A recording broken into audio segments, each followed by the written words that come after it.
This week on The Review, we take a look at Al Jazeera's coverage of the debt crisis in Greece, preview 3 upcoming films from Afghanistan, and a look back at a tumultuous week of global news.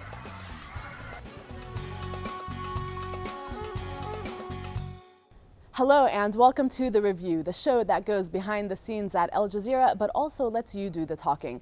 Our opening feature this week is about the Greek debt crisis. It's an important story that's been in and out of the headlines here on Al Jazeera for quite a while, but it's escalated in recent weeks and the issues behind it have become even more complex. So, how well have we been covering it? That's a question we can put to Kamahl Santamaria, host of our weekly business show Counting the Cost, who is with me now. Kamahl, thank you for joining us on The Review. Listen, I wanted to start off by asking you about Al Jazeera's approach to covering the Greek debt crisis, what we are talking about, what we're not talking about. Tell me your take on it. You have to break it down into, I believe, into 2 very simple formats. One is the numbers, because it is a numbers story. It's about a country which didn't have enough money, it got bailed out, now it can't pay back those bailouts. It's 1.6 billion euros and all these things. You have to tell that story. You've got to put those numbers up there. The difficulty with that is that, what does that mean? What does $1.6 billion or 1.6 billion euros mean to anyone? You know, what can you buy with that? And we're talking about money that's created. You know, someone at the IMF sits there and types on a keyboard and they create money and they loan it. So it's a difficult thing to put out there. So that's why I think we, and this is kind of the Al Jazeera mantra anyway, is fall more onto the human stories. And this is what we've been doing for so long, is that, you know, the people who can't pay their electricity bills, who don't have jobs. We have done so many stories, and I hate saying this, but so many stories on suicide, the suicide rate that's gone up. All these sorts of things becomes how you tell the story. I think that's the attitude we've taken. Instead of putting up a whole lot of numbers and flummoxing the viewer, tell a people's story. So Kamahl, you host Counting the Cost here on Al Jazeera, which is I like to call it the money show, the big buck show. You guys haven't produced an episode on Greece in a while. Why is that? Guilty. Yes, you've done your homework on us. No, we haven't. Not since, I'd say, for a good month or more. For a number of reasons. One, it is difficult to keep telling the Greece story. It changes so fast. And one thing I would, explain to viewers is that we record the program on a Friday morning. We've spent 3 or 4 days setting it up already. We record it Friday morning, but it's still running by Tuesday morning. So you can't. Well, you've got to be careful. You've got to forward plan. You've got to future-proof it so that it doesn't become dated and out of, it doesn't make sense anymore, basically. So that's one reason. The other reason is that we've taken an editorial step away, I think, and gone, we're not going to cover the business news every week, the financial news every week, the economic news. If there is something major that, a country's about to completely collapse, like Greece may do, then yeah, obviously we have to deal with that. But we're not going to be bound by that. We'll say, hey, what's interesting? What do our viewers not know about that they could learn something about? South Sudan was our last show. There's no news hook technically at the moment, but we thought, hey, let's talk about it. Let's talk about the fact that this could be the world's youngest failed state, and let's get a guest on and let's talk about it so that our viewers, God forbid, learn something new, not just what's in the headlines every week. If they want the headlines every week, yeah, you watch the news, but you come to us, you'll get something different. You'll probably learn something new. I think that's the attitude we've taken towards it. Stock markets and things like that, they're not relevant. Certainly not to an Al Jazeera viewer, we believe, and for what we want, for the stories we want to tell. Now, you, aside from hosting Counting the Cost, you're also a presenter in news, and you've been in and out of the Greece story on the set, asking questions to the reporters and all this kind of stuff. What do you think, how do you think Al Jazeera has done in covering the Greece story? They do a great job. I mean, I would say that, but they genuinely do. And I'm talking people like John Soropoulos and Barnaby Phillips, who used to be our Athens-based correspondent, and Tim Friend has been there, and Paul Brennan. A whole lot of people have been in and out as the story ebbs and flows. And it's a difficult story to tell, to get up in front of that camera every hour and keep saying the same thing, essentially, and to be talking about talks and conferences and quotes and numbers and debt and all this. It's hard to keep it alive. I'll be honest, it's really boring sometimes. Helped, I will say, at the moment by the characters we've got, the Merkels and the Tsiprases, and at least there's some interesting characters there at the moment, but it is a difficult story to tell. So they do a great job of keeping that going.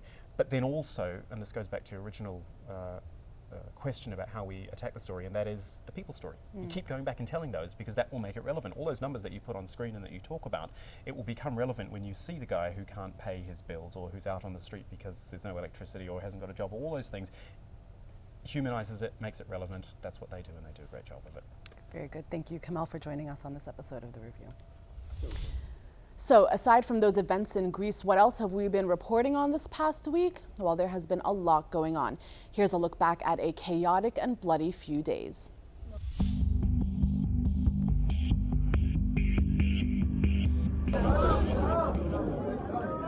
Mobile phone pictures captured the panic and chaos following the explosion at a mosque in Kuwait City. Shia worshippers who had gathered for Friday prayers were the targets. Initial reports are that a man blew himself up as the congregation was leaving the mosque. The group, which calls itself the Islamic State, is claiming responsibility. On a sunny, hot day, this Mediterranean resort was full when a gunman started shooting.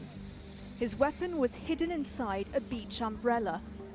Witnesses say he took his time, targeting people at point-blank range, first on the beach and then around the swimming pool.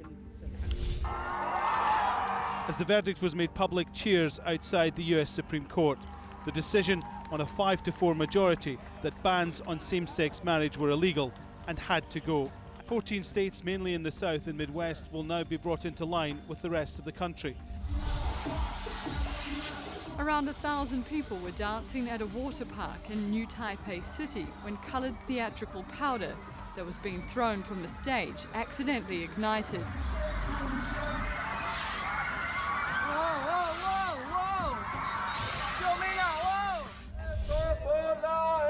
They've come to the European Union office in Athens to shout their defiance. These left-wing protesters say no to a bailout, no to the IMF. But this crowd is small. A majority of Greeks are simply frightened of what could happen in the coming days. And the Prime Minister is struggling to reassure his people. Israeli defense forces have intercepted and stopped a boat from trying to break Gaza's naval blockade.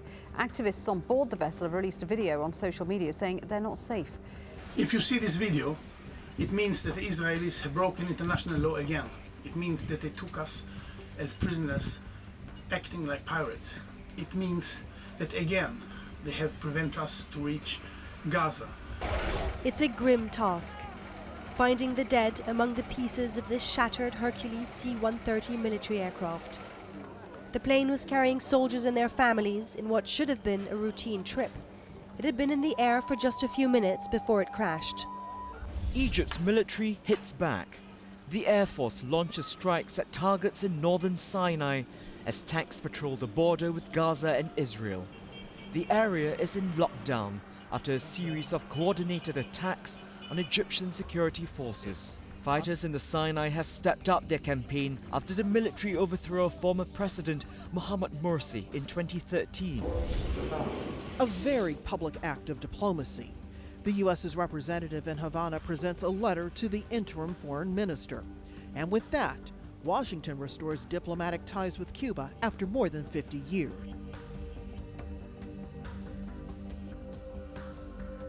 Away from those headline stories, you were raving about a particular news feature on Al Jazeera this week. Nicole Johnston's piece about Afghanistan's first female taxi driver, Sarah Bahai of Mazar al-Sharif, attracted a torrent of comments in support of Sarah's bravery and determination. Jesse Kuhn wrote on Facebook, "Excellent story, what a courageous, hard-working woman." Sohaila Tabasom said, "Best of luck to an extraordinarily brave woman for being such a wonderful role model." Here's a clip. It's a typical day for Sarah Bahai.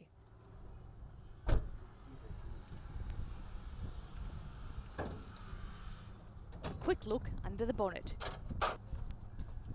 Wipe away the dust, and she's ready for her shift driving a taxi. This job is anything but typical for a woman in Afghanistan. I feel happy behind the steering wheel. How can I say it? I'm proud. Other women encourage me to become a driver. And staying with Afghanistan for a moment, you might also want to check out 3 very different documentaries about aspects of that country coming up on Al Jazeera. Here are clips from Saving Masanyak, Afghanistan, No Country for Women, and The Girls of the Taliban.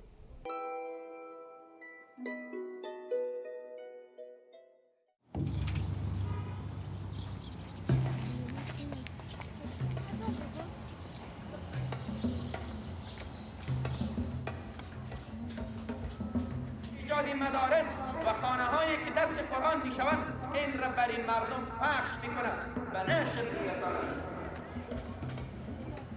حالا فعلا که میبینین ما دست خود را پنهان کردیم که جالی هم به چشمان ما انداختیم پوزبان هم بند کردیم به خاطر فتنه دنیا. ها زنهایی هستند که از بی‌حجابی و از بی‌عزتی و از فساد خوششان نمیآید. کمی مغزشان خراب میشه. در مدرسه قسمی است که اگه چند وقت رفتی باز کمی دیوانه رقم میشی. چرا در وطن ما، چرا در سر دخترای ما از برای خدا تا چه وقت؟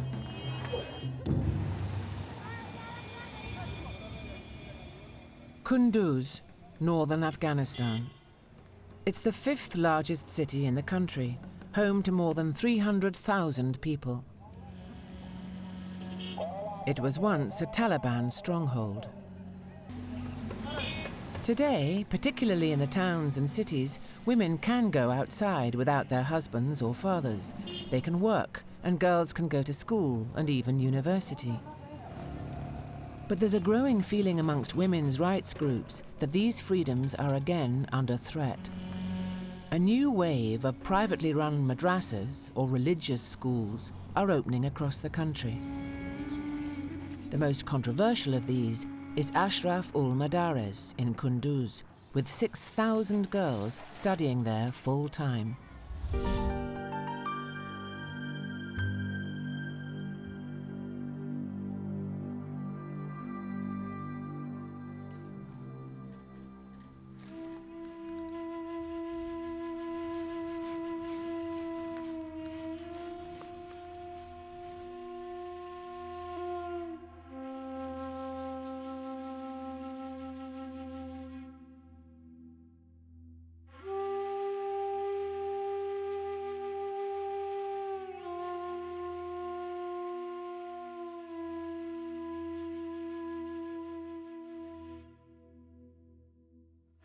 با ارزش‌ترین و مهمترین کشف و کاهش‌هایی که ما داشتیم در مسینک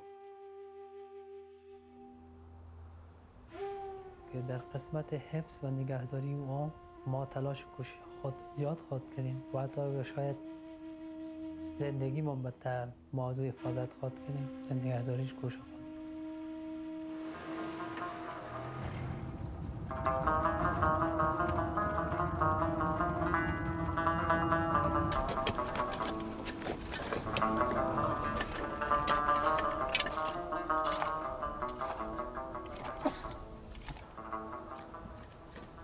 هر کشور هویت از او، فرهنگ از او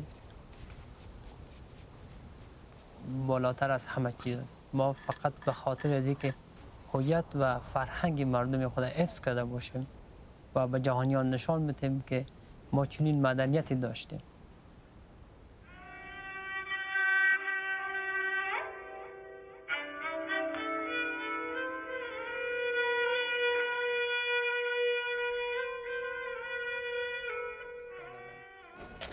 کار شروع کردیم و به خاطر از اینکه کار چینایی آغاز میشه و یا از بین نره ما به خاطر این کار شروع کردیم که حفظ شوند.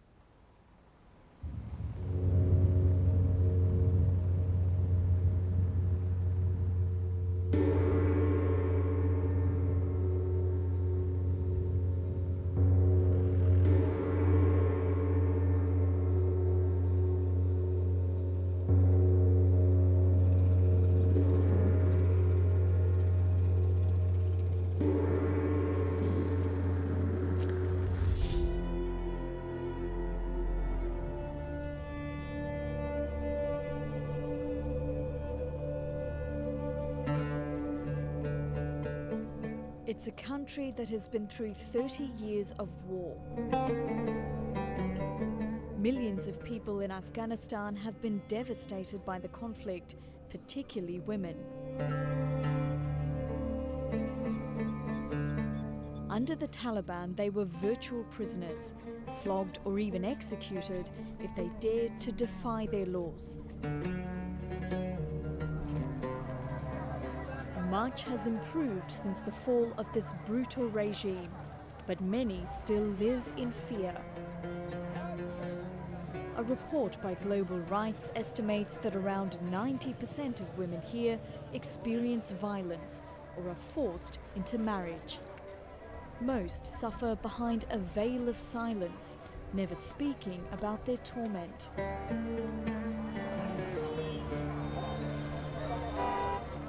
I've travelled to Afghanistan to meet a few women who have agreed to finally speak out about their abuse.